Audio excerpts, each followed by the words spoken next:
Hello, Levi. Hey man, how are you? I'm doing good. I've been trying to get you on the podcast for a long, long time. It's been I know what, maybe 6 months ago, seven Yeah, months it was ago. I don't know. right around when we were doing Ray Guns and Robots. Yes, yes, ray guns and robots. Oh yeah, So, yeah. So the last time, but we did see each other at Gamehole Con. yeah. The one of the greatest conventions that I've ever been to.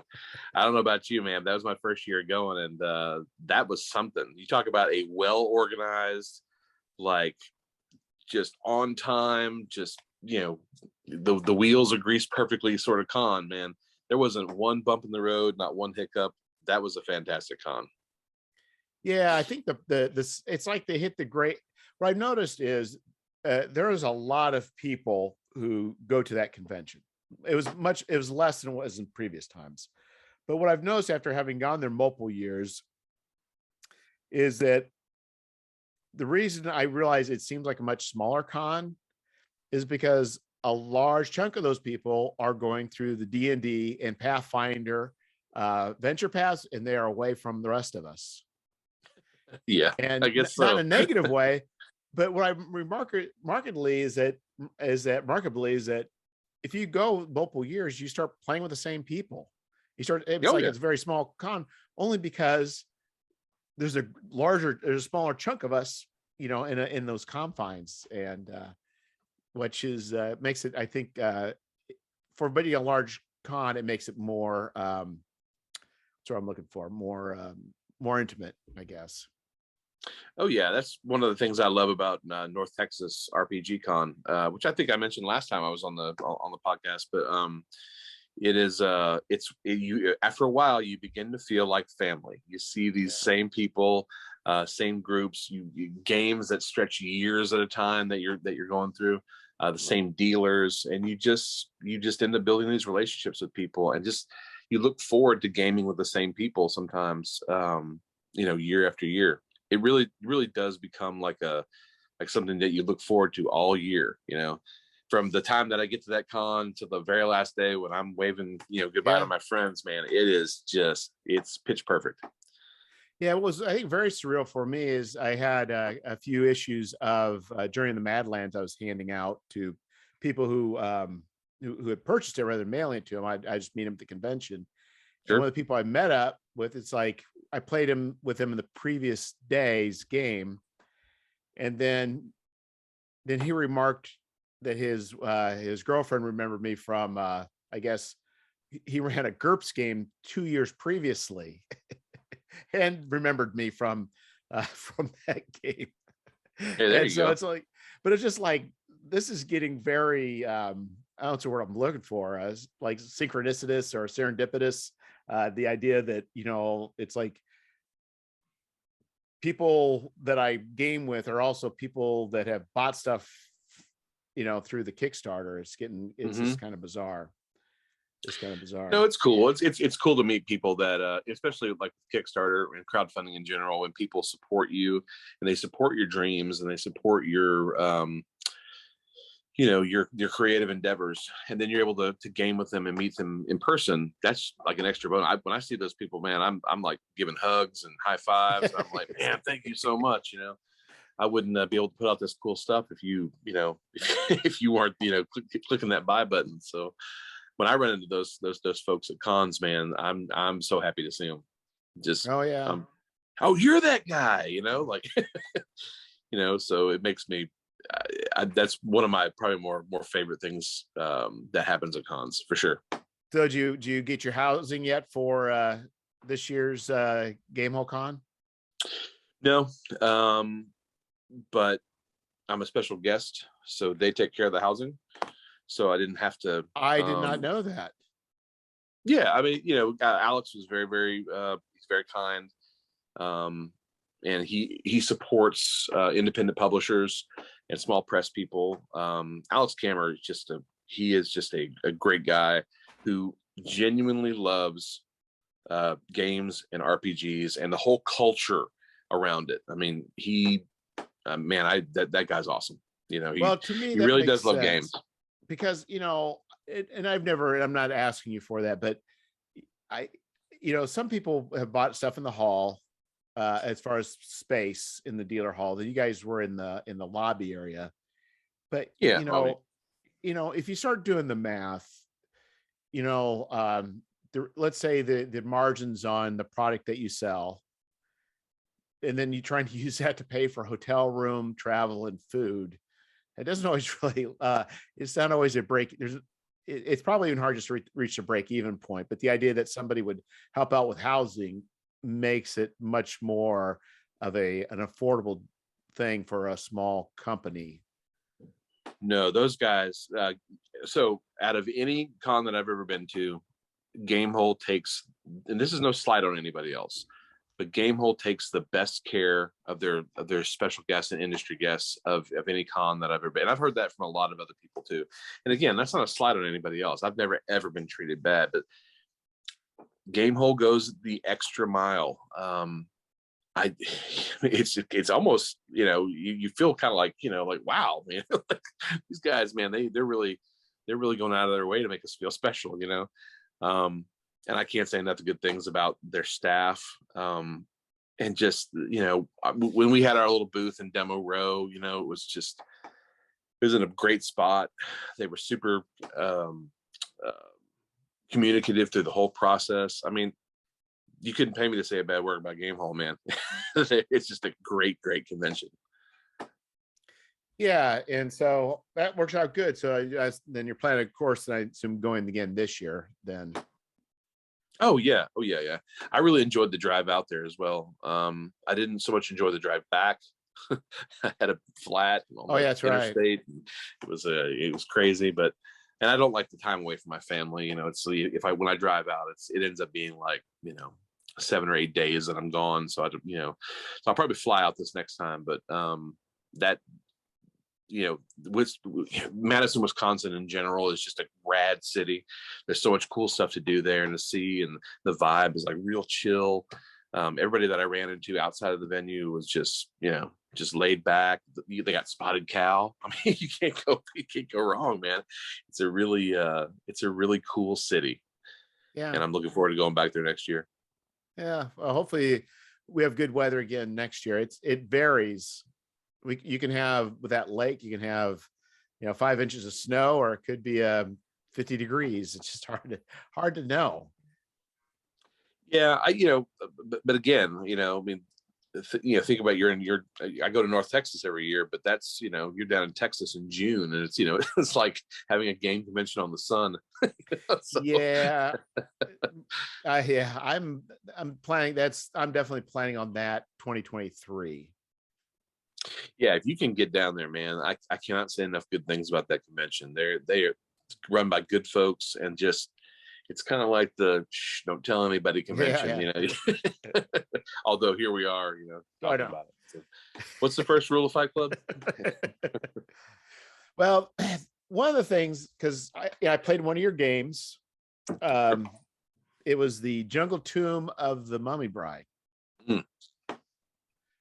And so, as we were going through that, I just thought, you know what? Levi does a good job running this adventure, and he does a good job writing up the adventure too. And I was like, you know what? And I was also flipped through the, I've got the, what is it? An Occurrence at Howling Crater. So I think that's what cinched it for me. Yeah, that's my favorite module that I've ever done. That's it's almost my most favorite thing I've ever written. That's a fun one. I can't get over is how many quote unquote monster write-ups there are in that thing. Like, actors definitely got their money's worth. Yeah, I'm like, good heavens! Like, have you considered just doing a bestiary of all your stuff and just selling it separate? I have, but I think I'm still a year, I don't know, maybe a year and a half away from doing something like that. If I do it, I want it to be a nice big fat hardcover tome, that you crack open and it's got this beautiful color art inside. That's more of along the line of something that I want. Maybe at like the 5.5 year mark. Yeah. Okay. So you're ticking away. So you're filling up your binder, and once it gets full, then you're gonna pull the lever and run a Kickstarter, I assume. Oh man, I've got like easily over like 100 monsters and strange little critters that aren't even in the books yet. So but then it's project management, and you've got to fill a hole with it, and there's got to be interest for it. So we'll get there one day. But I wouldn't want it just to be stuff that is already appeared in previous stuff, because that would be kind of a letdown to folks who have supported all the projects. You know what I mean? I don't think so. I think it's because like D&D or Wizards of the Coast, they just came out with that. I don't know. I don't follow D&D much, but I just hear about it. They're collecting all the monsters that they've published. But it's nice to have it in one. I mean, if I were to run 5e, it's all in one book, so that's kind of handy. And you may not own all the books, but just the fact that it's all together, I think there's value in that. Oh yeah, no, I agree with you, and we'll get there. I just don't think there's some other stuff coming out that's got some surprises, along the way, and some things that need to be upgraded. Because I do two formats. I do OSR, kind of a BX or first edition kind of feel to it, and then I do 5e stuff. So you'd have to, depending on which format was chosen for the for the bestiary or the book of monsters or whatever, you'd have to figure out which one of those you'd want to go to, and then convert one way or the other, and that's fine. But again, when it does hit, I really want it to be like something special. Like it's not just a bunch of stuff that I've already put out, or a bunch of stuff you've got in a bunch of other modules. It's there's tons of new material in it. I don't know if you noticed this, Jeff, but I really like to pack my books full. You do, yeah. It's value packed. So it's a baker's dozen and then some. I get this a lot from my colleagues in the biz. They tell me, man, you could charge so much more for that. I'm like, I know, I know, I could charge 50, but we're charging 35, or we're charging 40. Because I know what I liked when I would go to Walden Books, or Books A Million way back in the day, and I would see that new title of that new box set, and then I'd get it home, and one of two things would happen. It would be something like Ed Greenwood's Forgotten Realms setting, or Planescape, or Dark Sun, and I would crack open that box set, and I would be like, oh my God, there's so much stuff in here. This is amazing. Every page is just dripping with awesome, Or it would be something like I'd crack open the Netheril box set from Forgotten Realms, and I'm like, what is this?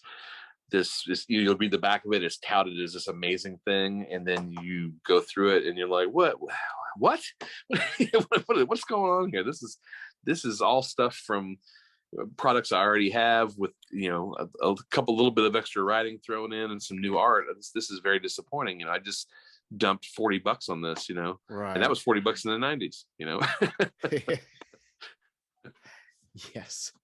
Yeah, that, and I think and I understand what you're saying, because I think you're right. And the idea that you don't want to be seen as selling air in your like, no. It's like buying pretzels or chips or whatever, where all of a sudden it's like, my wife bought a bottle of we had a jar of sweet gherkins. I bet it was only half full of gherkins. I mean, it was like there were gherkins floating. They weren't packed. Yeah, a lot of brine in here. A lot of brine. I don't know who they think they're fooling. I consume a lot of our RPG content, whether or not it's in PDF form or I just buy it outright. I like a lot of zines. I think those are kind of on the forefront of the creative kind of edge right now.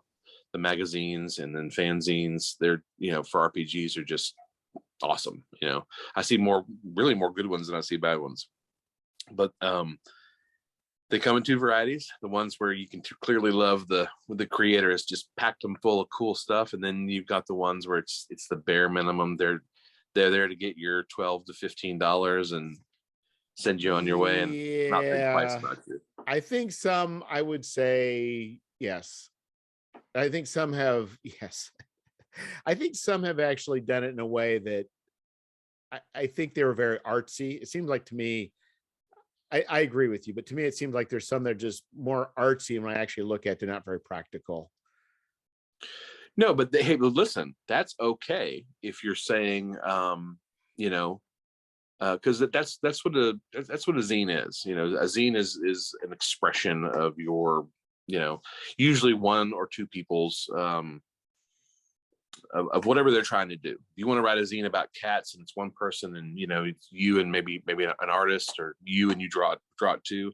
I'm all for it, man. Make it whatever you want. But when you're taking people's money from a Kickstarter, you should try to do a good job. You know, Yeah. you should try your best to do a good job. And usually, almost all the time, that happens, you know, especially with and I consume a bunch of other non-RPG zines as well. And for RPG zines, that happens quite a bit. Not so much with you know, normal fanzines. Right. But a lot of the RPG zines I get are great. And some of them really pack a punch. Like Jim Wampler's Scientific Barbarian, he calls it a megazine. But man, that thing is packed full from beginning to end, full of awesome. You know, there's no wasted space in there. There's no blank pages. There's no, like, you know, he's not page filling anything. It's got great art, great writing, and he gets a multitude of people to write it, which makes it less of a zine and more of a fanzine or magazine, or magazine. But it's fantastic. And you know, him being the guy who spearheaded, you know, Mutant Crawl Classics, and then he has this great, you know, zine that supports it. Fantastic. Yeah. I think for me, I don't think I've had any. I'm trying to think, is that true? Any of the zines I bought from Zine Quest 3, I don't think there were any that I felt that for. I thought everyone that I got, that people put the effort in. It's just whether or not I found value in it is where it split off. It was that's mostly my interpretation too. There were a few where I'm like, you didn't try very hard. And I don't mean like in the writing or the art or anything. I'm just saying, like, you did what you had to do to get it out. But and I'm not trying to be super critical, but it's just, it is what it is, you know. Like I said, if you're taking people's money, you should try to do a good job. And I'd say, you know, I ordered, I think it was 35 zines from Zine Quest last year. I was just crazy amount. Well, for me, crazy amount. Yeah. Others not so much. They get them all. But I'd say out of those, I don't know, 30, 35, that, you know, all but a couple of them were, you know, they were great, or they at least accomplished what, you know, what they were trying to do. And, you know, I'm not just talking about like the quality of the paper, the colors, the art. I'm talking about the content. Like I got this one, what was it, from Ninja City, from Joey Royale. He was a DCC guy, and it was great. You know, he wasn't trying to knock it out of the ballpark with like super quality paper and, you know, risograph or anything like that. It was just a straight up zine, you know, just straightforward art. But his personality and his tone and the way that he sees things, I'm assuming, really came through in the zine, you know, and it got me excited to play like a ninja campaign. You know, like I want to play a ninja campaign in the 1980s, you know, right, with rocket launchers and, you know, cocaine businessmen with ponytails and, you know, katanas and backflips and smoke bombs. That's the kind of thing, you know, it got me excited to play that. So that was one of my favorite ones. And he didn't try to reinvent the wheel. It was just cool, you know? Right. Yeah, I agree. And I think there's, and I think for me, and I probably hit this before on the podcast, I think there's also this kind of idea is I think what I've found is there's been a number of occasions where the artistic style has rendered the zine pretty much unusable by me, or very difficult to use. But actually, I'll point out, I think one of the most beautiful ones. This is not terrible, but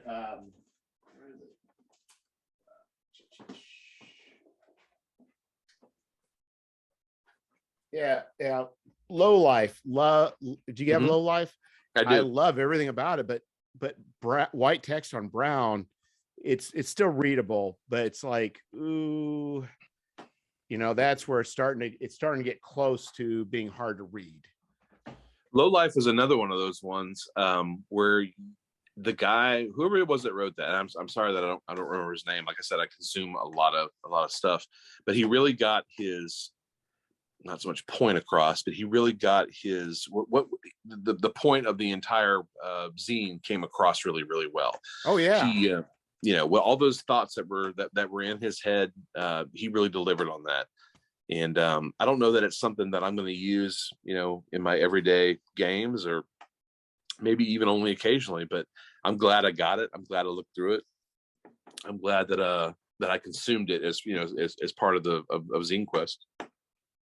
Well, it's well done. Everything about it's well done. But I thought was interesting is what's the other one I picked up? It was a book. It's the Spelunking, the Ultimate Guide to Spelunking. I don't know that one.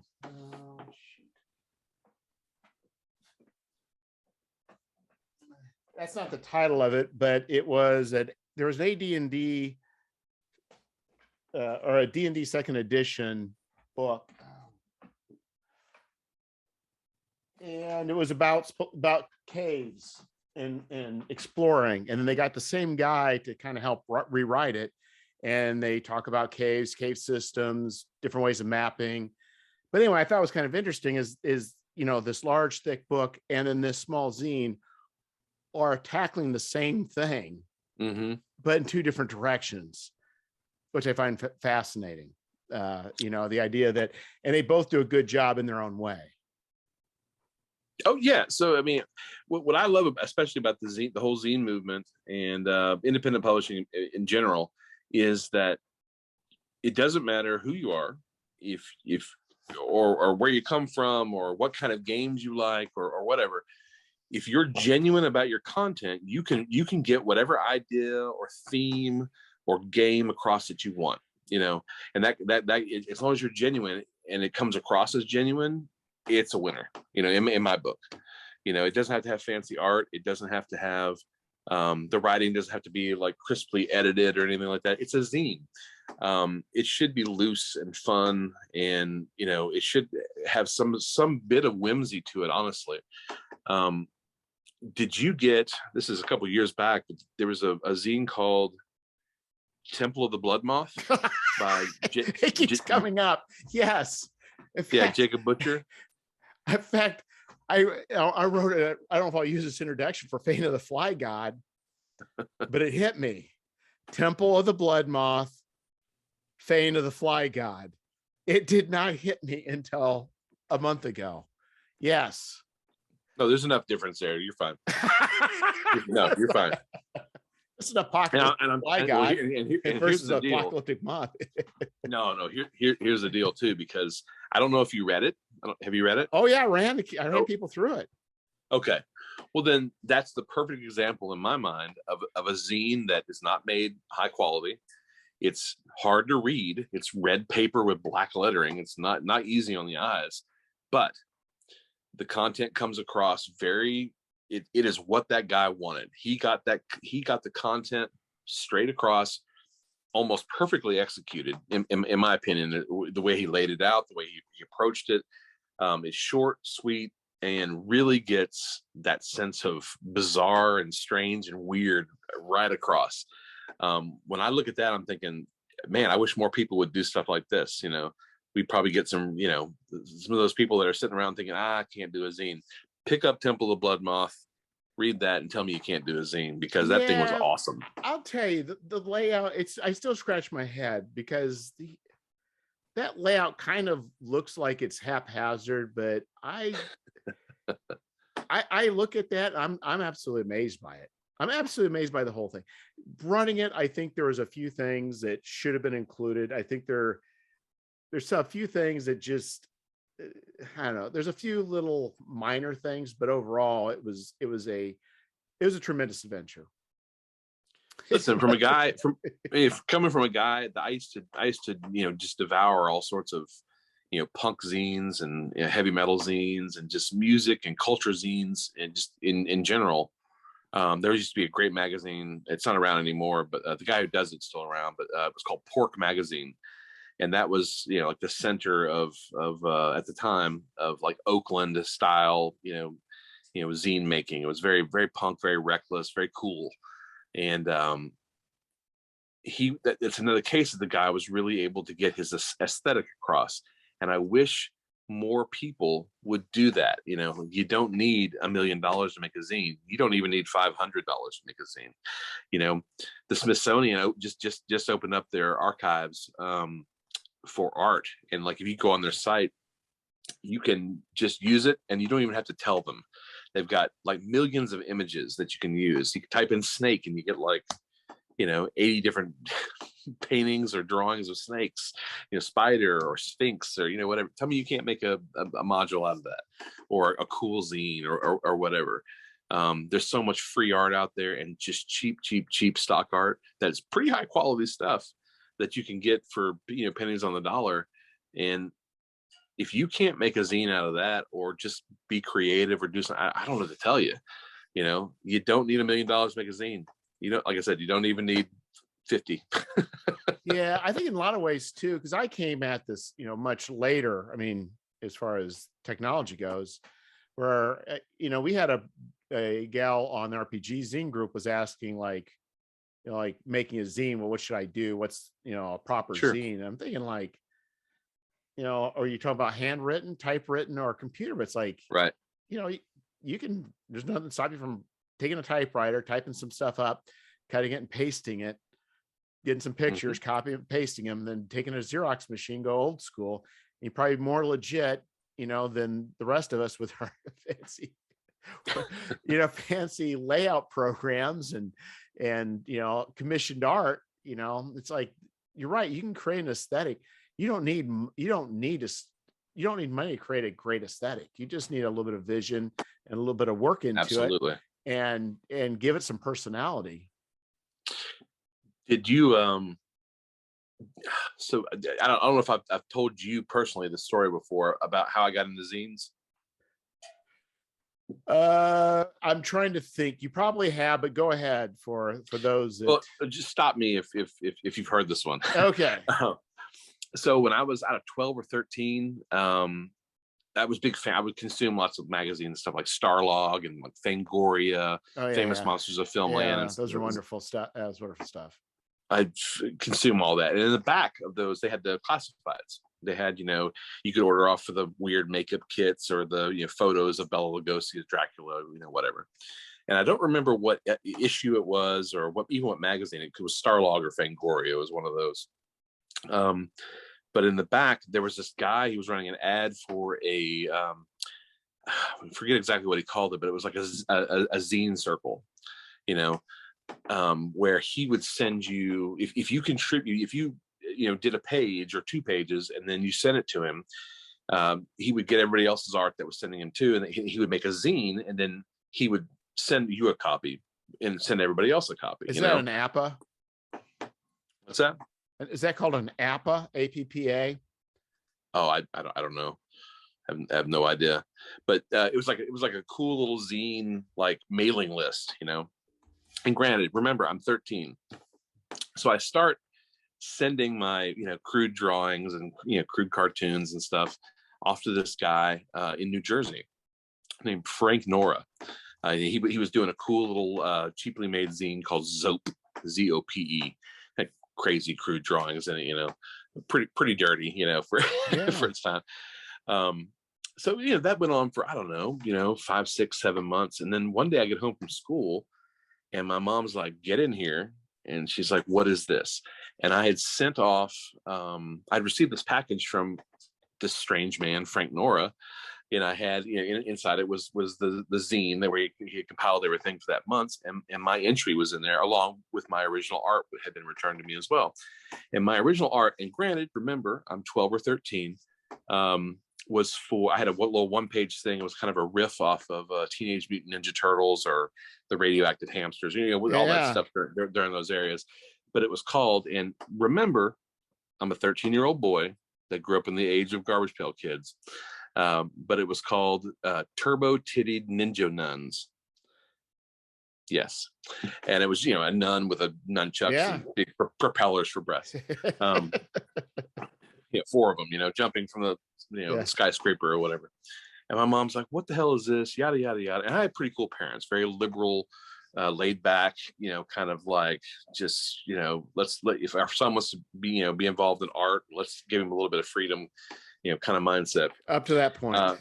But this was like, all right, so I'm sending off these, crude, half pornographic, drawings to this strange man in New Jersey that they don't know. And like any good parent, she is mortified.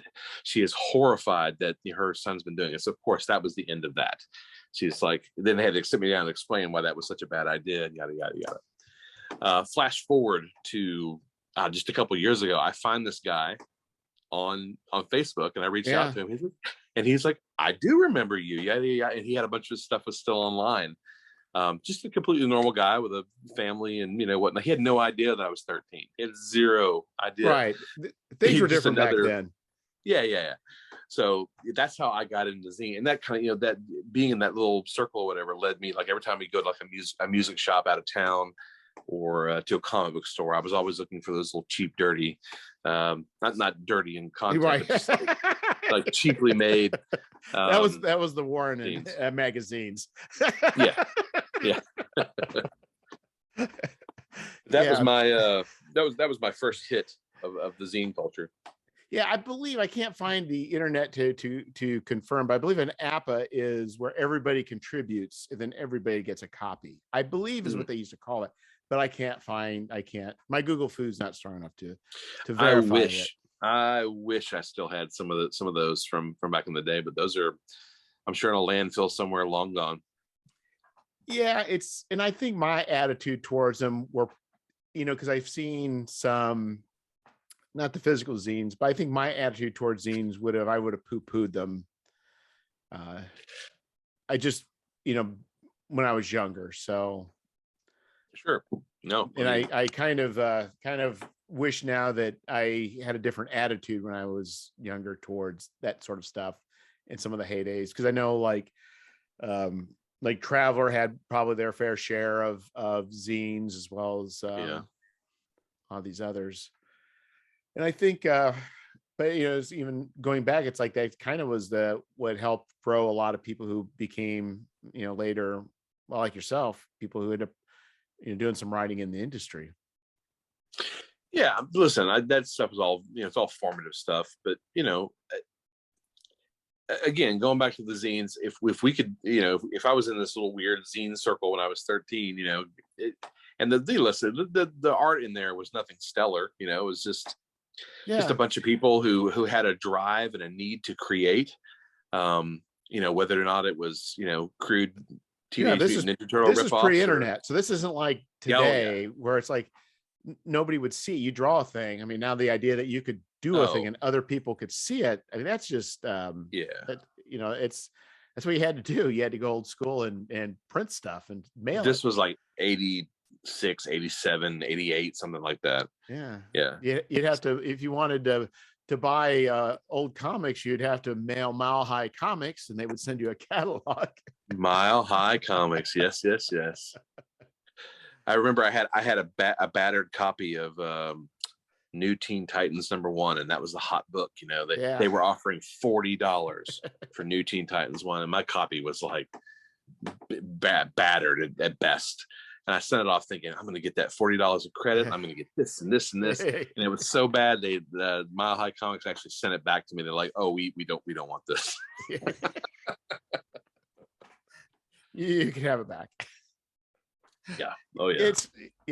When you're a kid, you don't realize there's a certain amount of other things like condition, or I think sometimes you'll see something's worth a certain amount of money, or they're selling it, but it doesn't mean they're buying it for that amount of money either. Oh, I was like 11, so I was just, and I was the only child, and I had no, there were no other kids on my block, and certainly none that read comic books. So, I was writing off to, like I remember I wrote, I sent a, I was probably 14 or 15, but I sent Jeanette Kahn, who was the editor-in-chief of DC Comics at the time.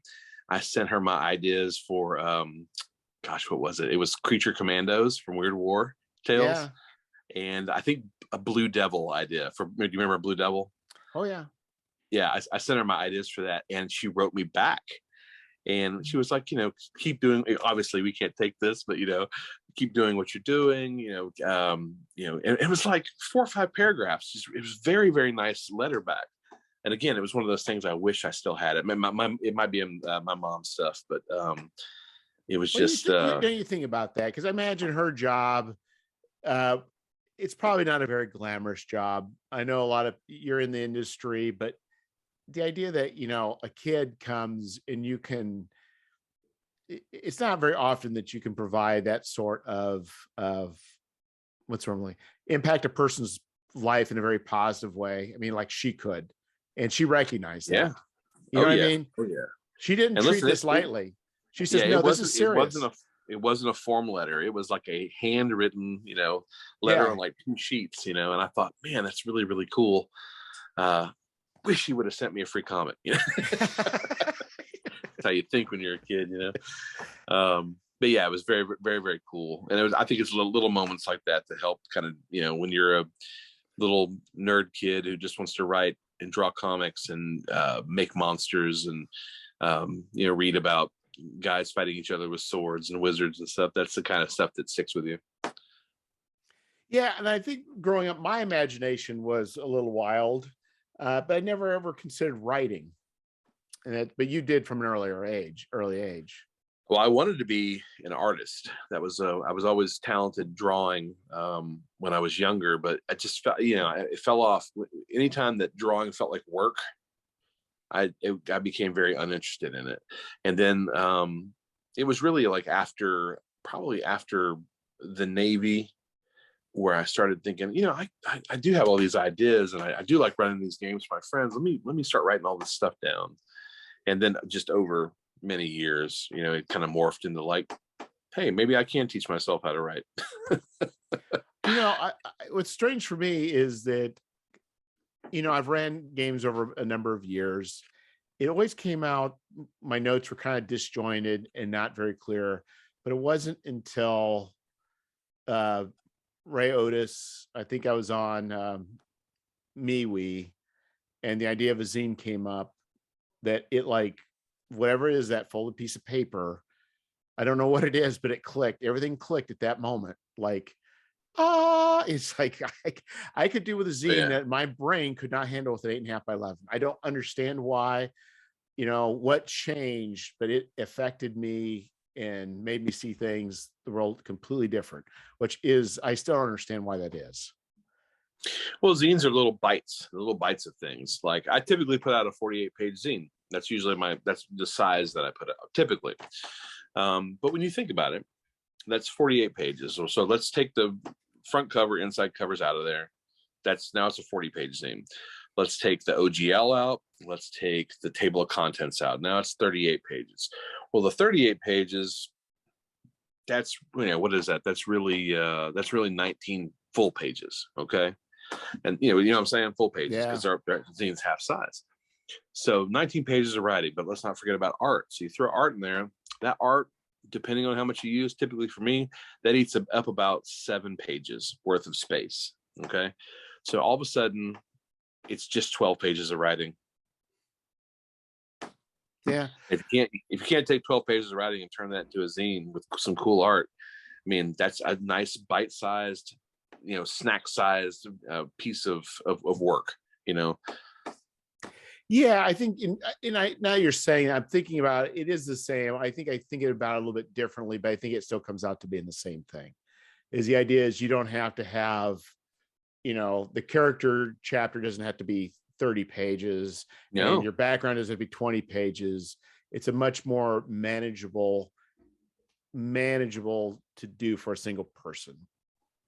Yes. Yeah. Oh yeah. Yeah. And again, like Temple of the Bloodmoth showed it doesn't have to be fancy, to be good. That's, I think, what is it, the 10-foot pole blog? Yeah. That's the Temple of the Bloodmoth. That's one of the ones that he puts in his highest, recommendations. He says, this is definitely, this gets a 5 out of 5 stars, and I see why. Simple, but creative, imaginative. Oh, it definitely is. I'm still. I really need to find that guy in the interview. That's really what it needs. How you say this. I don't know why it's not obvious. I need to track that guy down and force him to talk on the mic if he's not willing to. Well, he I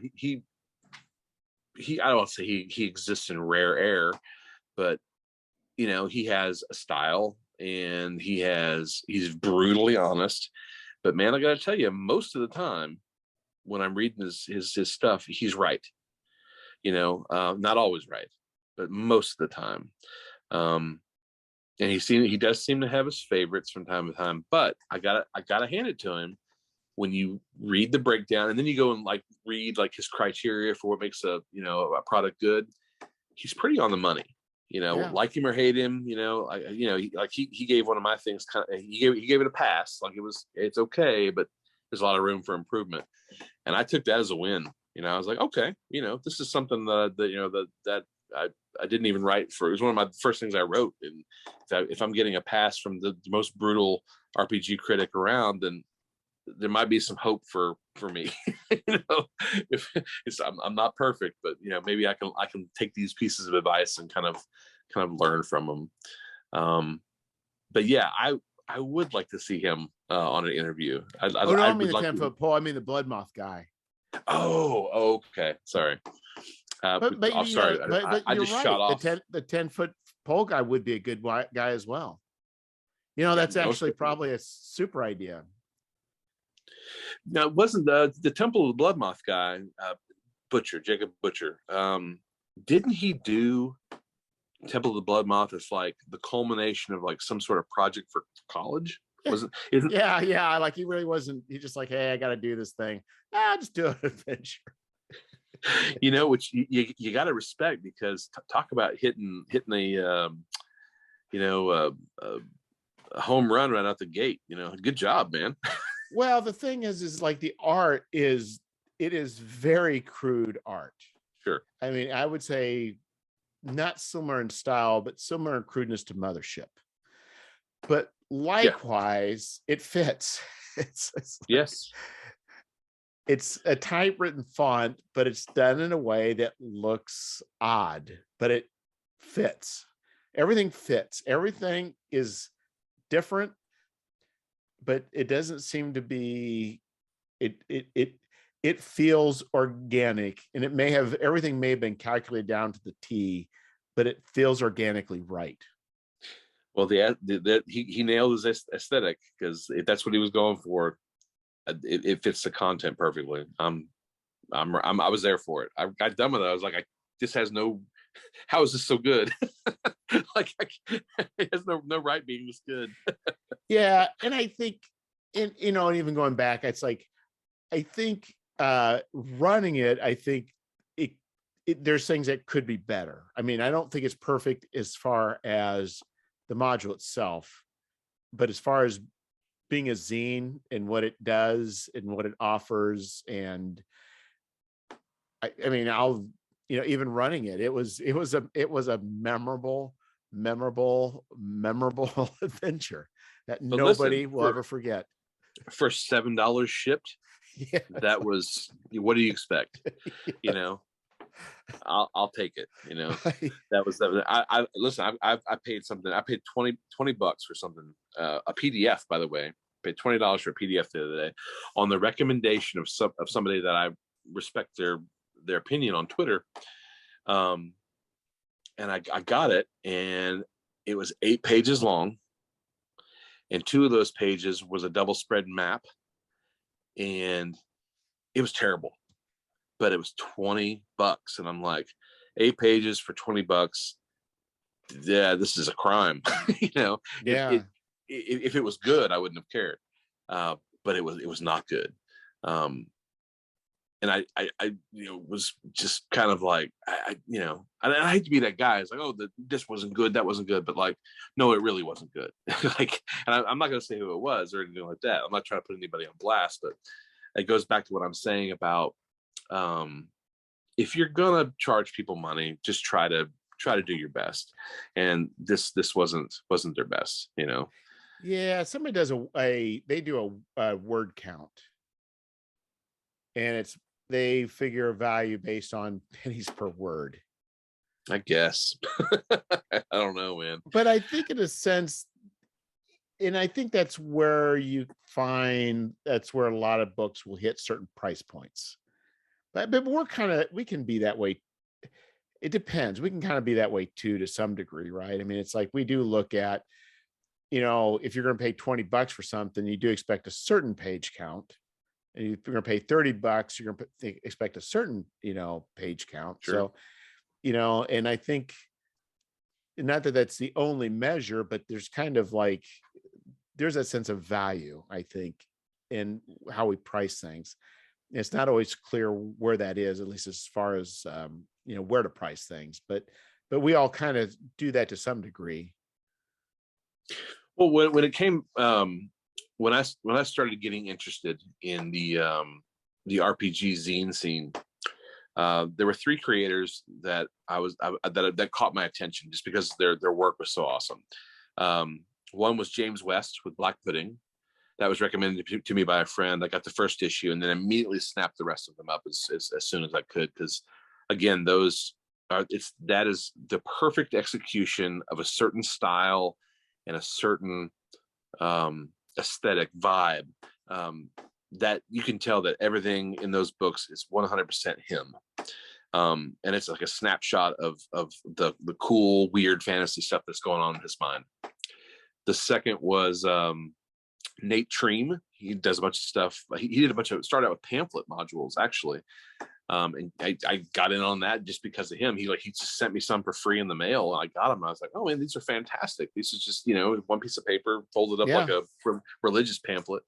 And I created a couple just based on his encouragement.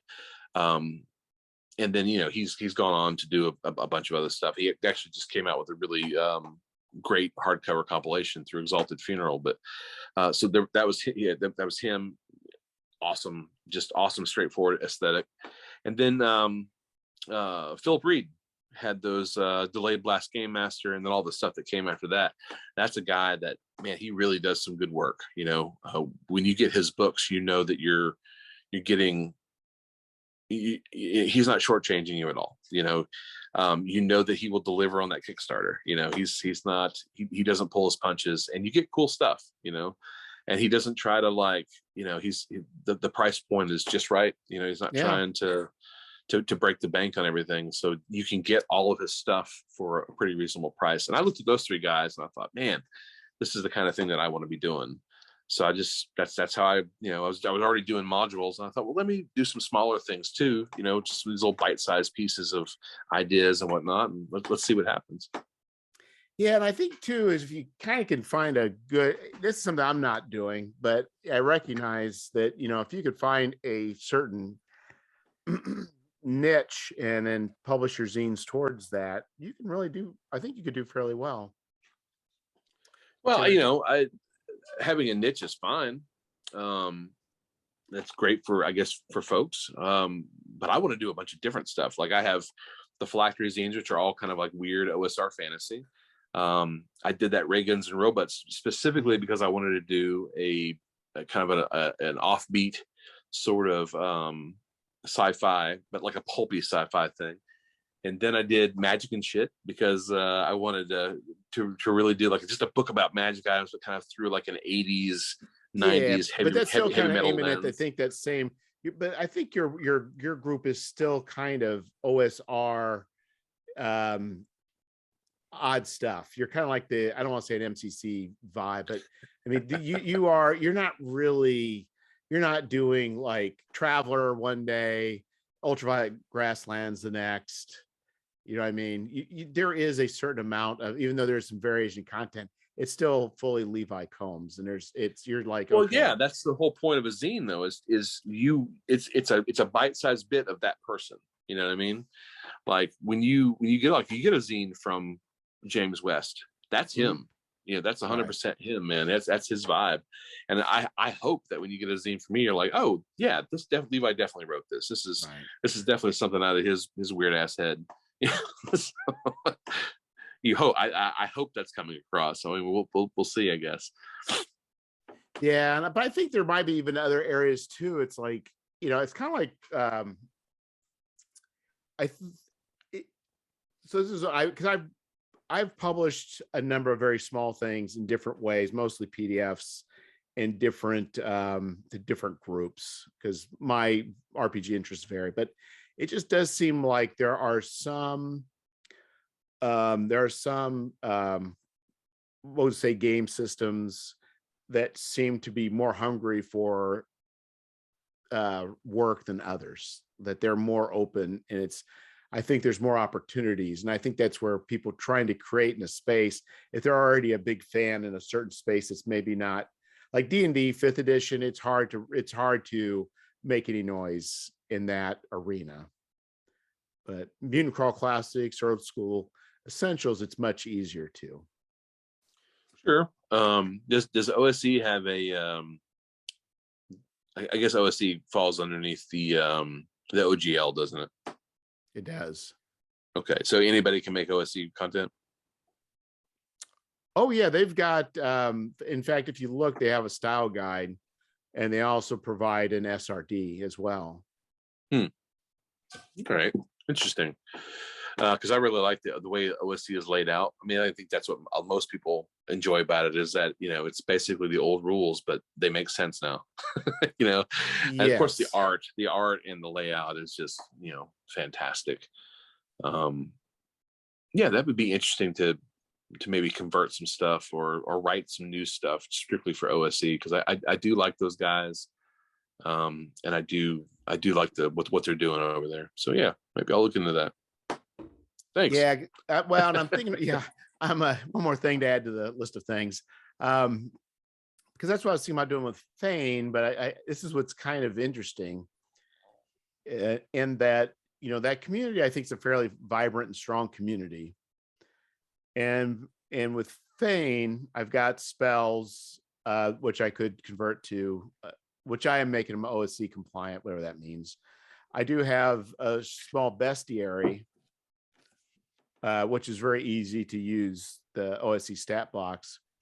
Mm-hmm. But the problem I have is, this is interesting. If I brand this as OSC, which I think could help as far as the market,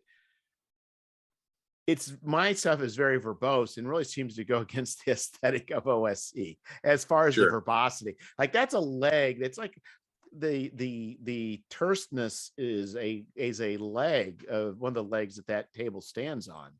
Yeah. And so, I got to think about carefully how I message or a signal, because on one hand, if some people look at OSC and say, oh, it's OSC, they'll look at it and say, oh, that way I can easily convert to whatever I want. There's people that look at it that way. There's other people saying, I want a bare bones system, bare bones adventure, bare bones, whatever. And that's where this isn't.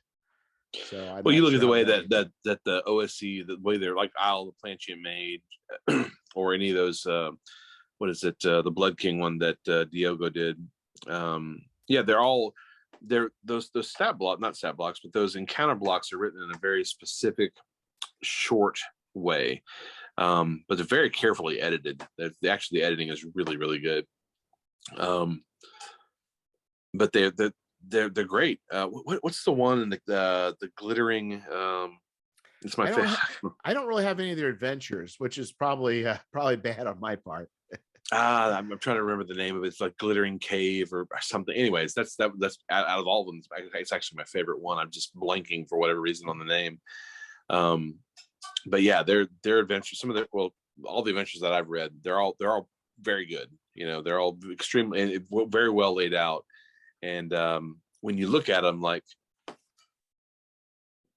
everything you need is right there. You don't have to go searching page by page looking for everything. It's all right there, which I think is something that, and myself definitely included, all of us could learn from, as far as the ease of having things on the same page, and being able to, everything being as clear as it is and as well laid out as OSE is. OSE is a big win, in my opinion. Yeah, I mean, that's really what it comes down to is, paring it down. I mean, I think, there's two sides of this. I mean, you pare it down. On one hand, the verbosity can help the person run the game to maybe have a little bit clearer idea, to be able to run with the descriptions a little bit easier. And I think it's probably less cognitive load in some ways to have the description at the table. But on the other hand, when it's verbose and right there, you're ready to, you can just jump from room to room, scene to scene, whatever it may be, and you don't miss a beat. So you gain a lot of speed and you gain a lot of stuff, even though it's probably going to be more, a harder requirement on you to come up with details. Like, for instance, I was listening to another podcast where they were talking about blogs and talk about adventure design, and they talk about using like signaling in other ways, like maybe you hear something down the hallway or you smell something. And I thought, even a door that you encounter, if you describe the door, that could tell you information, for the players. But on the other hand, it's like, now we're back to, 3-paragraph descriptions of each room. Where's that point where you add enough description to make the adventure usable, but also not too much description that makes it, hard to run at the table? Well, they get way away from that. They're a long way away from that wall of text that is so maddening to so many people. And I, especially in my earlier adventures, I'm really, really guilty of that. The whole being too verbose and having a wall of text there. With my most recent adventure, the DCC compatible Jungle Tomb and the Mummy Ride, the rewrite, I really got away from that, or at least I feel like I did. I hope I did, and it's actually started using a block of descriptive text, which is kind of the DCC way. You read their modules; they have those read aloud text. Because that wasn't in that camp for many years. I wasn't a read aloud text guy. But having now designed an adventure that uses it, I think that I'm a convert, because it really is easier during play to have that at the ready. Because you have to think there's two different kinds of people who are reading the module. There's the kind that they don't need read aloud text. They read it, boom, they got it. And then there's some that aren't. They don't play like that. They have to. They need that read aloud text to help breathe life into that. And neither way is wrong. Neither way is right. But I think just having that extra read aloud text is worth it. It's just just one extra little step as a game designer or a writer that you can do to make it easier for the DM or judge or game master. If I recall flipping through, I think with the Old School Essentials, they kind of do have a descriptive text, but it's very short, and then they highlight or they bold key terms in that text, I believe. That's awesome. I love the way they do it. If I'm recalling, Isle of Planchette Mage with the hole in the oak, and I wish I could remember the name of that one about the glittering cave or glimmering something. I don't know why I'm blanking on it, but it's a fantastic adventure. They all have that, and again, they're doing things right over in the whatever office OSE guys are in. They're doing it right. They're nailing it. There's one thing they're doing really, really, really wrong, and that's naming their books like the actual core books. I have no clue.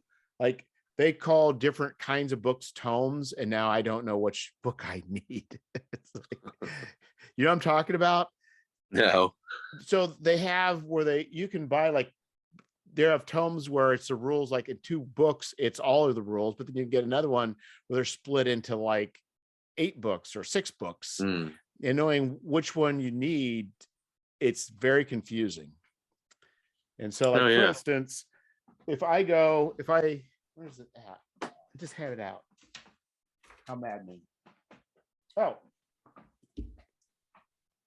this one. Okay. Rules tome.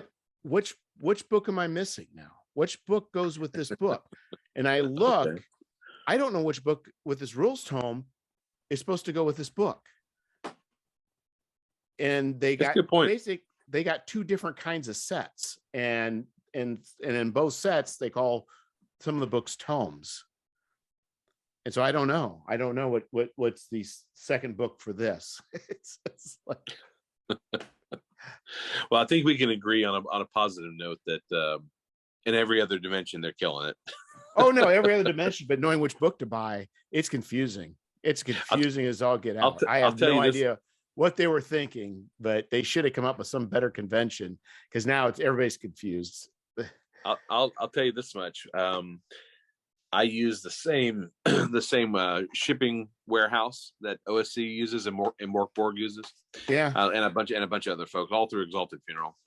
And it's not very far from my house, so I can drive over there and just pick up a few books if I need them. They're in the warehouse, no problem. But I went over there to get my little meager pile or a couple pallets of books, to pick a few things off for Gamehole. And it was right before they were shipping out all the box sets and they had that giant Kickstarter, and the poor people who were working in the warehouse were behind these gigantic stacks of OSC books. oh yeah, crazy. It was like little castles of OSC books. I mean, I'm not exaggerating. It was just literally a stack of OSC books that were like 50 high over here, 50 high. It was crazy, like Scrooge McDuck or something. It's just crazy. Yeah, no, the layout on those is very, I mean, it's clear. I mean, you read through the books, I like a lot of what they do, and they do provide a short style guide, which I've started looking through, which is nice. But it's a very, very, very clean aesthetic, very clean. Yeah, I think that's a big component of what people love about it, because we've seen these rules before.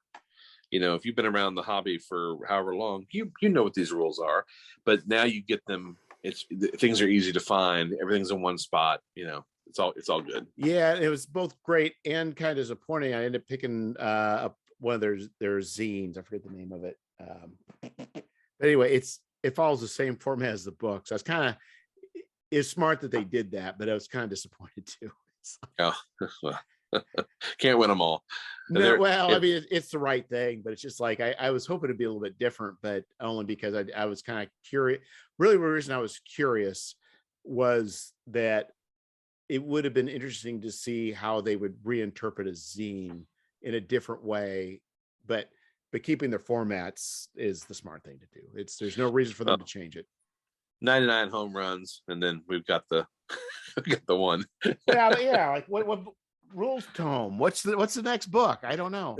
And I signed up for it. I thought it was sold out, and then they notified me, and I looked it up. It's like, no, that's not the one that goes with this book.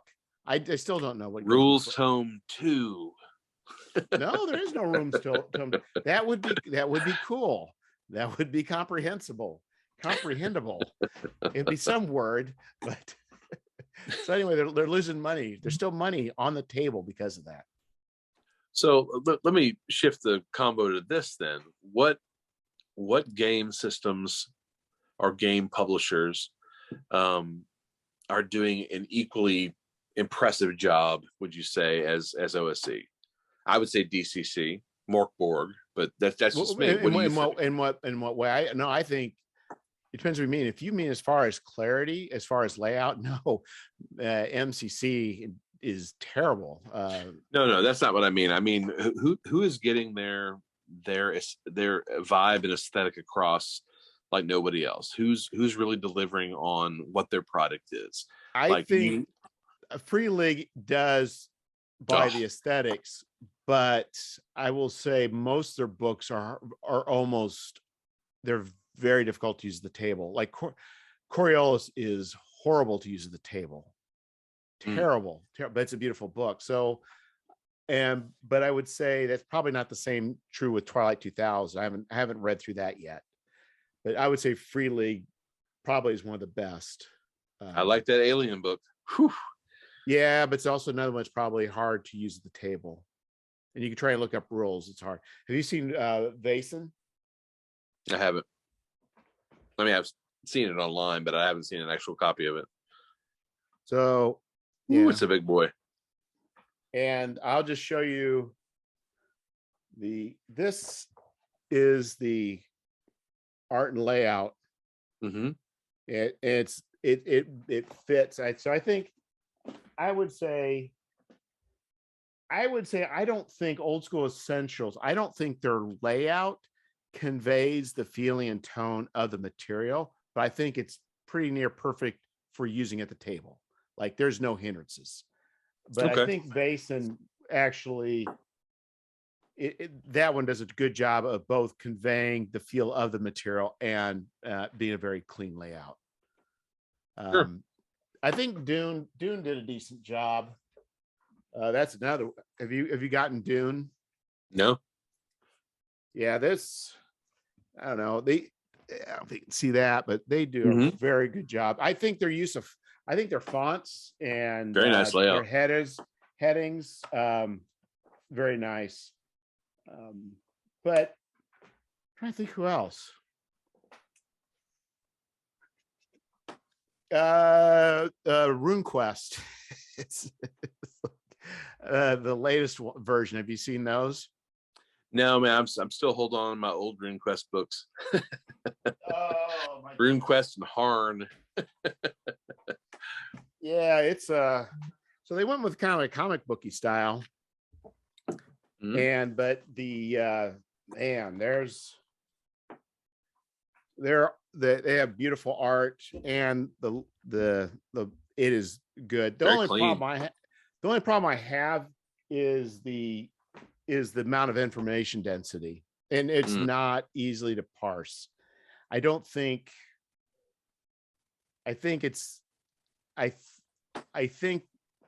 they need. I didn't check out the quick start or with the box set they just came out with, but there's so much stuff. I think that there needs to be a more narrow channel to come in, and where the cone broadens out as you go with information. You know what I mean? All right. Like this is, you start out, these are the gods you worship, these are the attitudes you have, you know what I mean, and then work your way forward. But there's just so much to it. That's the problem. I think you come up with some of these settings that are tied to a system. Is there's so much. I hear you. All right. I have to mention Dungeon Crawl Classics here, and when I say that, I don't mean in the layout or the how the usability or whatever. That's not what I'm talking about. Although I don't have a problem with the way it is laid out. I'm talking more about the aesthetic, like the feel of the game. It really gets across Dungeon Crawl Classics, and so what you're saying is when you're playing the game. Yes. How does playing the game come across the feeling? How well does it do conveying the aesthetic as you're playing it? Yeah, I'm sorry, but I didn't make that clear enough. Yeah, and I think with when it comes to Dungeon Crawl Classics, I definitely feel that it's there at the head of the pack with a few other games. I think it creates a unique aesthetic that's definitely their own. So when you're playing Mutant Crawl Classics or a Dungeon Crawl Classics, you're definitely playing a Mutant Crawl Classics game or a DCC. You're right. No, absolutely. From the Funky Dice all the way down to Spellburn and Mighty Deeds, and just the way that the adventures feel. They put out a book several years ago, called How to Write Adventure Modules That Don't Suck. Which you would think at first is like kind of a haughty idea until you read it, and it's really good. There's like 30 chapters in there, just by a broad swath RPG writers, people from other companies, old established vets to brand new folks. And some of the advice in there is really, really good. And Joe Goodman's section, especially on what he looks for in a module, or what he looks for in an adventure, is extremely useful. And he, the points that he hits, they're all great, and they're all very spot on, and it makes sense, because you see it in their modules. I don't know how many DCC modules you've played through or how many you've ran, but there's some real winners in there, and we haven't had real winners like that since the early days. Since the days of first and second edition, we haven't had winners like that. Yeah, I think if you're talking about just the space of D&D-ish style games, I can't really comment on that, because I don't really play that many. Well, I'm just talking that the DCC is one of many. Troika is another one I think that really gets its aesthetic across. Mork Borg is another one that really, listen, when that book came out, I didn't understand how to play it. I looked through it. I couldn't figure out exactly how to play, but my God, what a gorgeous book that fit the vibe of what they were trying to get across. For everything from that weird secret glow in the dark writing on the outside of it that you have to go in a closet and look at it to get it. You have to go online and decipher it as to what it says, all the way down to just the way the book is laid out. It's not for everybody, but for those that it's for, it is like a triumph. If you're into that sort of thing, it's the book that you've been waiting for forever. If you are into that sort of thing, you know what I mean? So they really, really nail their aesthetic. Like I said, Troika was another one. That is just it's like Adventure Time on crack. It's just so much fun if that is your thing. You know what I mean? Yeah, I think I think different games have different degrees. I'm trying to think stuff that's fair. I think like for instance, Fate, I think is a decent system, but it seems it only works in my experience. Well, it's only worked in a couple different times. It's like where it works, it does real well, but where it doesn't, it just seems to be, it doesn't seem to work well for me. I hear you. Listen, I didn't get Mothership. Like when it first came out, I didn't get it. And then I played it. And then I went, there it is. Reading through that skinny book that came out, reading the first zine seed, I didn't get it. I was like, I don't understand why this is so popular. Like, what am I missing? And then at Gamehole, I played it and I was like, oh, now I get it. This is super duper fun. So, sometimes you don't get it right away or it's not your thing, but then you play it and you're like, oh, I understand now. Like, this is what everybody was talking about. I needed to play it to understand. And that's what it's for. And in fact, I'll never run a DCC or MCC game, but I sure do enjoy playing them at Gamehole. So yeah. No, listen, that honestly, the DCC and MCC, those are my games of choice that I like to get in on, especially the funnel, because you start out with these, 4 miserable little characters, and you're just trying to get to the very end, but at least with just one of them, it's so much fun. I got nothing but good things to say about those games at con. I just think they were built for the con. You get to burn out your character and die in cool ways, or maybe you survive, but you can go through these established adventures that are written by like legitimate killers like Harley Stroh or Michael Curtis or you or Joby Bittman or these guys. They're killers, as far as the RPG design goes, and they know those rules so well, that those modules, you could play one at a convention one year and then play it again the next year. It's God knows what's going to happen. Right. Who's going to burn off all their spell points or luck points to make something crazy happen. That's the genius of that system. No, and I do agree having and playing it, there is a lot of fun with Mutant Crawl Classics, and I think the whole vibe that they do, I would enjoy it. I just know that it is a complexity that I cannot manage at the table to run. It's not there, but it sure is fun to play. I mean, that's why most of the games that I run at conventions are first ed, because or BX. I like the simplicity of it, and it really gets down to,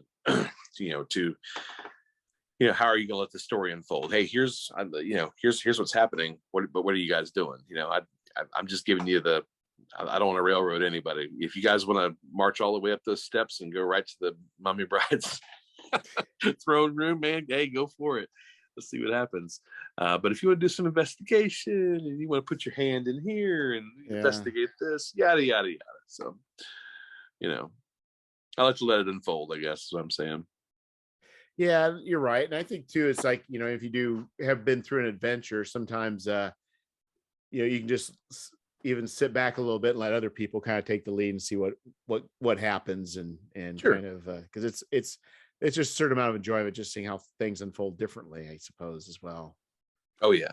Oh, I 100% agree, for sure. And especially some systems make it easier for that to happen, like with DCC or MCC, because you just, good Lord, and who knows? You sit down for a DCC game, we don't know what's going to happen. If you ever sit down at one of Doug Kovac's games, you know exactly what I'm talking about, because that could just completely go off the rail. All of a sudden, there's a fetal Kanye West in the sky, just dispensing doom, and there's Inferno Road and there's crazy, I don't know, there's all kinds of Kovac's insanity, but that's what makes it so genius, makes it so much fun to sit down and play. So yeah, it's definitely interesting. It's interesting, I think, as far as being a GM, to be able to play in games, it helps to see the variety and to experience it from the other side. Because I think a lot of times, I know for a while I was the only one running games, so you kind of get into a certain way of thinking that may not be correct. Like sometimes you might think certain things are boring or certain things are a problem, but then when you're playing, you're like, no, it's really not a problem. It's just it's hard sometimes to gauge the table always from the vantage point of the GM until you're well, especially at cons, because you never know what kind of player you're going to get. Like some of the stuff that I like to run at cons is really like, I call Jungle Tomb of the Mummy Bride, I call it my monster, my Mayan monster hotel, because it's it's very straightforward, and that's what it's meant to be. There's traps and tricks and lots of monsters, and there's combat, and it's pretty straightforward once you get to the end. There's not a whole lot of moments for like sterling role playing, where you're going to have these interesting conversations with the king or anything. It's a dungeon crawl. But I like to run those in those little 4 and 5 hour blocks, that way, you get what you came for, Yeah, what's interesting, I find too, is that it could be at your table. Like there, I think we had one person who in the game that we played was one person who just really just wanted to they wanted to explore every single detail. I mean, the whole map needed to be filled out as they went. And then maybe like me, it's like, no, our job is just to plow to the end and see what, and whatever it may be, and it's kind of interesting because you don't know these people, and it's the give and take, and how you approach, in your own, in a person's own home game, you probably have worked, those things out amongst yourselves and coming up to some sort of compromise. But it's kind of interesting in a game where you don't know anybody, what do you do, Yeah, and there's different kinds of players too, like you, for instance, I found you're more of an you like to improvise, Yes. like you like to find interesting ways around problems, and some players are like that, but others, they're very bullheaded. They want to hack and slash people. Others want to step back and they're going to consider what that rotating hallway does for an hour of time, and everybody else is just like, come on, man. Yeah. I played a Shadowrun game. I played a face, and my greatest regret was I once shot a gun at somebody, or shot a pistol towards somebody. And if I hadn't done that, I could have played the whole game without firing a shot. I solved every problem with money and with talking to people. Perfect. I need to get past that guard. Here's 10,000 credits. Just look the other way. Okay. It's just like, yeah. And yes, I do enjoy the non-standard way of kind of doing things, but that doesn't always work in the game that you're playing with other people though either. No, but that's also part of the, what the DM or the judge or the game master, what they have to recognize is not everybody plays the same. And it's just like when you're designing a module, you want to have stuff in there that challenges a broad variety of people. So you say you got a dungeon, you do want combat for the fighter types. You do want, stuff that only a wizard's going to be able to get by. You want to have your tricks and traps, maybe some sort of altar in there that that only the cleric knows how to bypass that. You want to have something for everybody to do, or have during the course of that 4 or 5 hours, you want to have something in there that allows everybody to shine at least one time. Well, I'll tell you what will shut me down quick is a puzzle. I will. It's like, I can't figure puzzles out to save my life. I'm like, I always look to somebody else. I hope you're good at this because I'm not even going to try. Yeah, I'm not the strongest when it comes to puzzles either. I too am more of an I like to improvise to get around things or to overcome obstacles. That's we're very similar in that respect when it comes to play types. So do you is that your approach to life too? What do you mean? Well, I find at my job, I definitely find creative ways to solve problems. And a lot of times I don't want to say there's a certain pragmatism, but there can also be a certain amount of pragmatism that goes on my part to solve problems. I would like to think that I approach things from a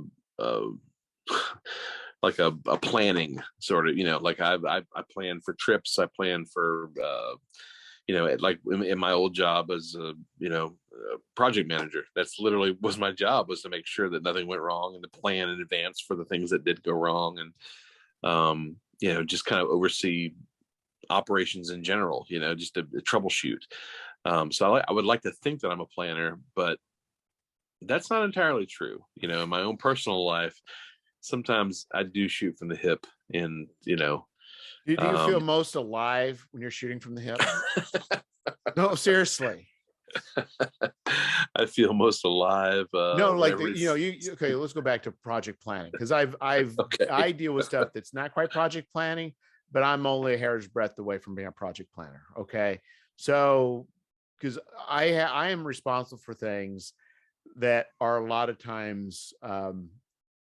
Like I have a job where I don't own anything. I don't have any people working for me. I don't own any processes. I don't have anything. All I have is influence. And I got to make things happen, because even though I don't own logistics, I don't own supply chain, I don't own operations, I don't own anything. If things don't happen, I'm the one that's held accountable for it. So I got to make things happen. And so I do find that when things go wrong, and trying to keep the line going and trying to figure things out, I have to be creative. And I find that's probably, even though it's the most stressful, I think I do much better. I enjoy that kind of work. I find it more satisfying coming up with creative solutions where it's not simple. How do you get from A to B? All right, fair enough. But what about you? Is that same thing for you? Do you feel like, because with project planning, obviously you're not the one responsible for everything, but when things go wrong, they're probably looking to you why it's not meeting schedule. No, working for the military is a little different, because you are responsible. They do blame you. And it is directly in your hands. But again, it's like somewhere between being very affable and being having that planning, but also maybe having to be a bully sometimes to push things through and get things done. You don't like to do that, but it's a skill set you need to have. But also to listen and, choose the right people to do the right jobs, be able to delegate. It's all pieces to the larger puzzle. I mean, you get it. Sounds like you do something very similar. So, yeah. So I work supplier quality. So there's a problem with a part. We're going to go line down. What are you going to do about it, Jeff? Yeah. Yeah. I hear you. Okay. I know that feeling well. I mean, it's, if you're in charge of something, then you better be in charge of it. Yeah. I don't buy the parts. I don't transport the parts. I don't manufacture the parts. I don't own the assembly line. I don't own the quality people. I don't own the inspectors. I don't own the inspecting equipment. I don't own anything, but I got to make things happen like quickly. Yeah. So, but I find get that you. that's kind of, but I think that's also where you have to be creative, because the whatever you're doing doesn't work, right? So something's failed, and now you got to crash that. You got to crash the plan. You got to shorten it, right? Well, that you can steer this right back to the game industry, because that's exactly how you run a Kickstarter. Yeah, exactly. You're in charge of everything, and you have to make sure everything stays on time. And when you get that that one artist who's just been telling you he's going to deliver that piece for the last 2.5 months, you might have to fire him and go with somebody else on the fly.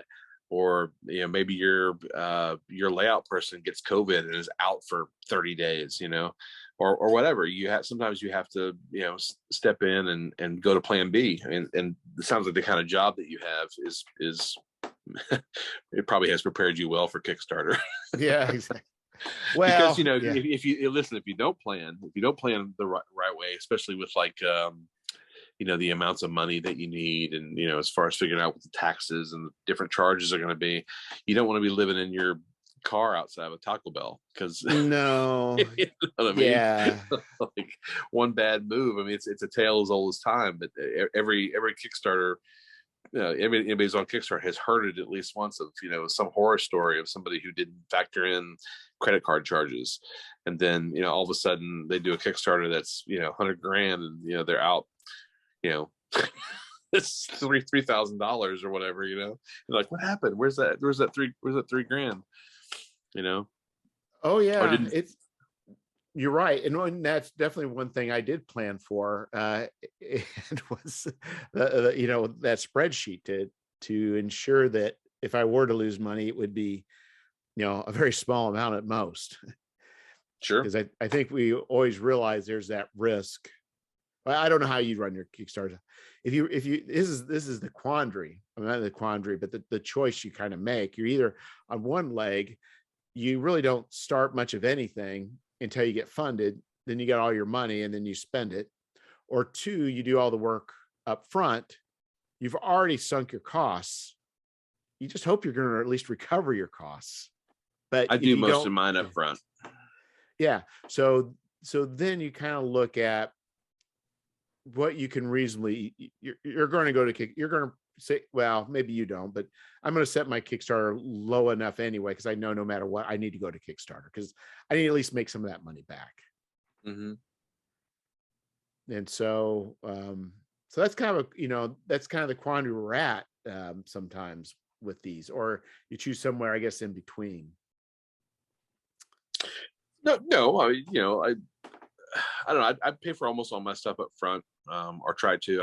I try to stay within budget. Doesn't always work, but I have been lucky in the respect that usually I fund pretty quickly, and I fund over what I need by enough of a degree to where I can actually pay myself to do it. But there's been a couple times, especially with like Phylactery 1.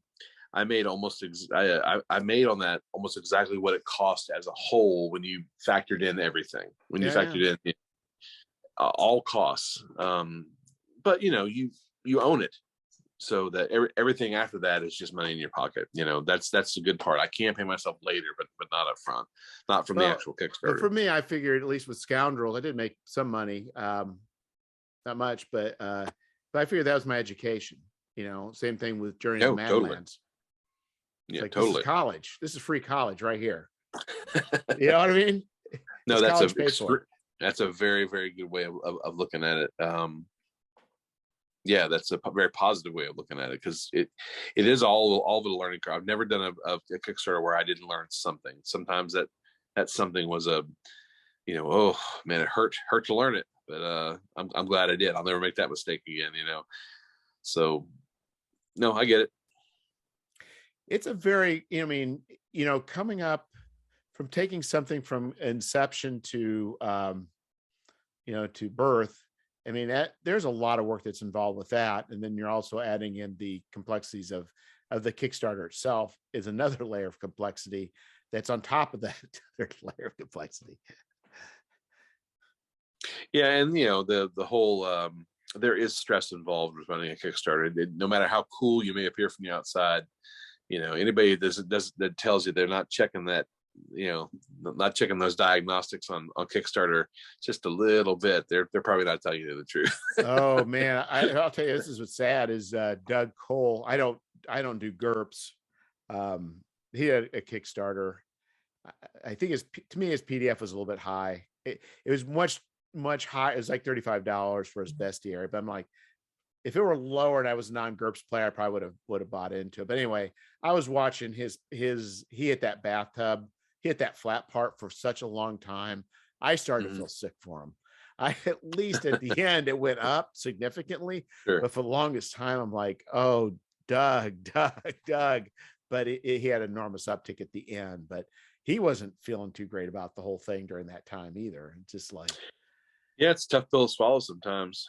Especially like for me, it's usually when I do like a genre project, you know, like when I did the King Tut's Rootin' Tootin' Weird West zine. That's a real, I mean, you're really dialing in on a certain audience. It doesn't, you know, it doesn't appeal to everybody. So I knew that would be one that we weren't going to make a whole lot of money on. But I just really wanted to do it. I had all these cool ideas, and now that it's in layout and the pages are coming in, it looks awesome. Like it looks so good. It's that like I was telling you that Howling Crater was my one of my favorite things that I'd ever written, except for the King Tut's Rootin' Tootin' Weird West scene. That was so much fun to write, man. I could write probably a dozen of those if I had the inkling and the time. It was a lot of fun to write. And the same team, the guy who one guy illustrated the whole thing, one person laid it out. They worked side by side, hand in hand, and it really came out. And that's one I really can't wait for people to see. That one and Ray Guns and Robots. Looking forward to it.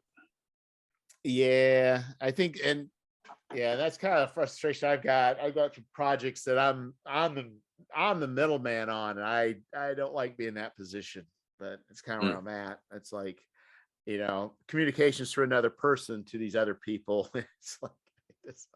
Well, I mean, I don't know how you work or like how you line up your work or whatnot, but I almost always have like 3 things that I'm writing at a time. So when I start getting burnout on one, I immediately switch over to the other one, and I'll do a couple days on that one or a couple pages on that one. And then when I start getting burnt out on that, I don't go back. I go to the next one, and I just kind of go round robin. Yeah, and then I tend to do that, but I've also got some other projects that I'm doing layout for. I'd much rather be the person in communication with the writers and the artists, but it is what it is. But it's just...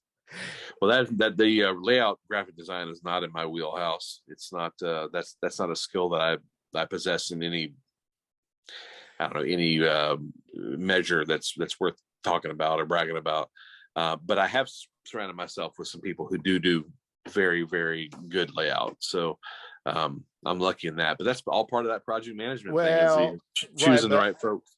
Well, the thing too, it's like, you know, that's the other thing. So I'm Fane of the Fly God right now is a little over 30,000 words. Sure.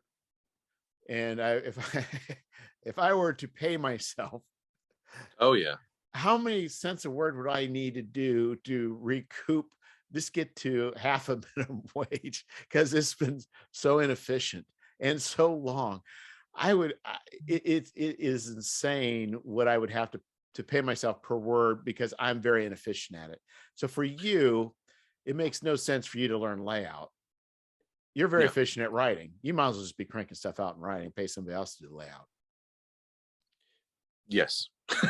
Yeah, there's no, you know, to be one guy, you know, I'm the guy that does it all, but there's really no efficiency gained by it. There's really nothing. If all I was doing was small projects, then yes. But that's, I mean, I just put out the biggest book that I've ever written. You know, it's 150 pages. You know, so no, I don't have that kind of time. I have to divide it up, and I can't edit my own stuff anymore. There's just too much of it, you know. Yeah, You that's just shouldn't it. edit it yourself. So No, you can't. In fact, somebody on Twitter said you can't. That's called something else that only another person can edit. I don't know if that's true or yep. not, but Well, again, finding the right people to put into your circle that can help make you, whatever you're doing, the best that it can be. That's a skill on its own. You know who does that really, really well is Zach Glazier from Frog God Games. That guy, he has an unreal knack for leadership, but also for choosing the right people to do the right jobs, and then being able to switch seamlessly from one facet to the other. I haven't seen a whole lot of real, like, true leaders in RPGs, but he's one. Alex Kammer, another one, the guy who runs Gamehole.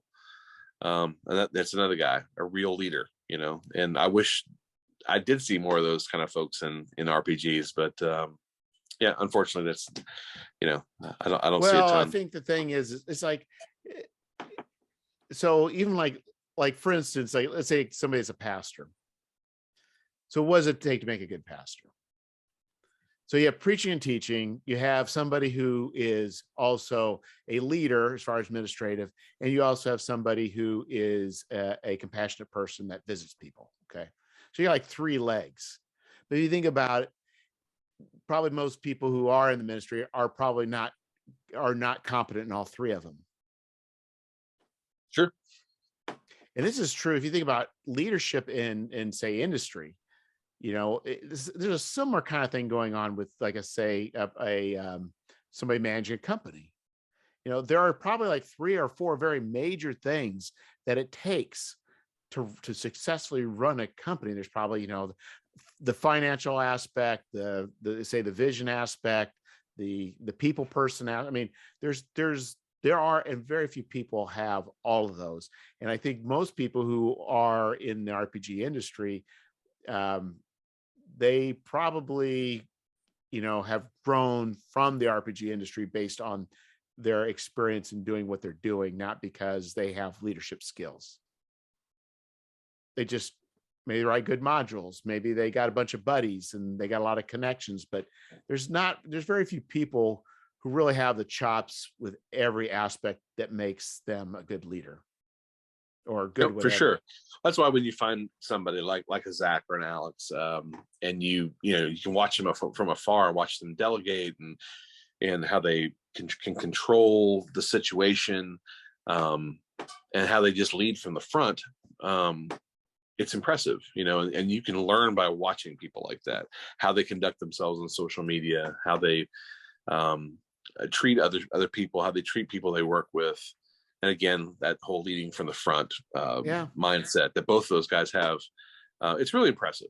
And all I'm saying is I just wish I saw more of it in the hobby. It'd be nice, but yeah. Well, I think the other thing with the hobby is there's not a lot of money in it. Yeah, no, not. I mean, for a couple people there are. Right. But, exactly. That's a mixture of talent and luck and being in the right place at the right time and really, really hard work. Because going back to, you're talking about delegating, having people, it's only once you reach a certain number of sales. Like, for instance, with Flame of the Fly God, I'm figuring I probably need to make about $4,000 to break even. Sure. And so it's like you start looking at people who do reasonably well. I mean, those of us who are on the other side, you're like, wow, there's a lot of costs involved, a lot of work. But people who are on the other side are just the consumers that don't actually produce this. They're like, $4,000, man, that guy just walked around with, walked away with $4,000 in his pocket. It's like, no. no, that's not quite how it works. Takes several $100 just for the shipping, let alone for you start doing other stuff. Yeah, there's and the hidden costs and the stuff that you don't even think about. That's why we do, when we go to these cons, we do these Zach and Skeeter's what's it called? Guide to Independent Publishing or whatever. They do this great seminar where they just lay out all the pitfalls of running stuff on Kickstarter or being an independent publisher, and how to not get taken advantage of, but at the same time try to break even, or try to be successful. They learned all these lessons the hard way, and they're giving you that information so that you don't run afoul of that yourself. It's those kinds of things are that's invaluable information. So listen, listeners, if you're at a convention and you see the small publishing seminar from Skeety Green and Zach Glazier, you definitely need to sit in on that, because it's an eye opener. Yeah, it really is. It is. I think for really anybody who kind of wants to understand the industry, even if they're not wanting to get in it, and come to a better understanding of what people go through, because obviously everybody's doing this because they love doing it. And there's, you and I could be, if the amount of time and effort we're putting into this, we could have a part-time job somewhere else and do much better. Probably. But listen, Rome wasn't built in a day. And not that I'm trying to build Rome. I just I like making cool stuff, and it goes a long way towards my quality of life to have a creative outlet. So yeah, it all feeds into the whole thing. I think it's helped me in ways I didn't realize, because I used to have a lot of problems wintertime. I'm not sure what the deal was, but I've noticed the last couple of years I haven't had problems in wintertime. And so I don't know if it's the writing and doing the layout and that's helped. I'm not sure. Or staying busy and just having a goal, just in general, being creative and having that creative outlets. For me personally, it's invaluable. I have to have something where I have some sort of creative outlet, whether it's drawing or writing or music or something. I have to have some sort of something that is a creative outlet. Yeah, and I think the idea that there's a financial incentive, even if it isn't a large one, there still is. That helps, I think, provide focus and some sort of measure of success, even though that shouldn't be the ultimate measure of success. But the idea that somebody's buying your stuff, that helps reinforce, at least people value it that much. For sure, man. Everybody needs a side hustle. Well, and that's my goal, is to get the side hustle going so that I can quit the job I'm doing now and start doing some other things. No, for sure. That's everybody's dream. I only know a couple guys who've been super successful at it, where they've transitioned that side gig in RPGs to a full-time gig. You'd be surprised who the people who are sitting at the top of these second tier companies, that they have day jobs. Oh yeah. No. In fact, I don't want to do this full time, but I would like, because I can retire with a small pension. I still would not afford to live off the pension, but at least the insurance is affordable, and I get some money, and I can just get a part-time job and get a smaller house. And then as long as I can make a little bit of money, more serious money, but a little bit more money from the RPG hobby, then that'd be perfect. There you go. To do it 40 hours a week or 60 hours a week, I don't want to do that. That's not fun. But do it 15, 20 hours a week, that's a lot of fun. I concur. 100%. Well, I think we're hitting the time-space continuum, Levi. This might have to be a two-parter. It may have to be, because we rambled so hard. Yeah. We rambled completely past what we were going to talk about. Yeah, and then there was, we were talking about grindhouse movies before we even started. So there was, yes, we were all over the place for sure. Yeah. So anyway, we'll have to reconvene and cover. Well, the one that I really want, and I'll just leave with this, but obviously I want to talk to you about adventure design, because you wrote some very, very, very entertaining adventures that are both entertaining to read and were fun to play in. So definitely want to get your input, so that way I can be successful, learn from you. So that's the only reason I'm doing these these podcasts is so I can drain the minds of the people I interview, and then I can learn from them, and then I can become successful. Well, I don't know if you want to drain this mind. There's not much left rattling around in there, but thank you for those very kind words to say. Are you going to be a game? Are you going to be a game hole or not game hole? Gary Con? I never plan on. I've never been to Gary Con. I don't have any plans to go to Gary Con. Well, if you show up, yeah, I'll save a spot for you in one of the games. Yeah, the not to get too personal, but I try not to be too crazy. Well, family time, obviously. I try not to go too crazy. I usually would do 2 cons a year. So we'll see. But I don't know. It's been a crazy year so far. So yeah, we'll see. Maybe I will. You never know. So if you do, I'll look for that scene.